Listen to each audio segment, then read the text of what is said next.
थाळीतील पहिला पदार्थ तर झाला, पण बाकीचे राहिलेले 2 पदार्थही करू. तर त्यासाठी 2 भाकरी होतील एवढं थाळीत पीठ काढायचंय.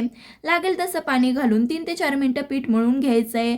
पीठ मळून झाल्यावरती मध्यम साईजचा गोळा हातावरती एकसारखा करायचा आहे. नंतर सुकं ज्वारीचं पीठ भुरभुरून जमेल तितकी पातळ अशी भाकरी थापायची आहे. भाकरी थापून झाल्यावरती तव्यावर टाकता वेळेस पिठाकडची बाजू वरी करून भाकरीला पाणी फिरवायचंय. भाकरीवरचं पाणी थोडंसं सुकलं की भाकरी पलटवून वरची साईड चांगली अशी भाजून घ्यायची आहे. वरच्या साईडने भाकरी चांगली अशी भाजून झाल्यावरती खालची साईड डायरेक्ट गॅसवरतीच भाजायची आहे. टम्म फुगलेली भाकरी तयार. आता ठेचा करण्यासाठी भाकरीच्या तव्यावर 25 ते 30 हिरव्या मिरच्या भाजायच्या आहेत.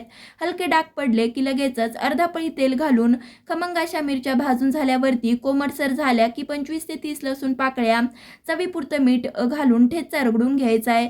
शिवजयंती विशेष पारंपरिक मराठमोळी थाळी तयार झाली आहे. लाईक, शेअर, सबस्क्राईब देखील नक्कीच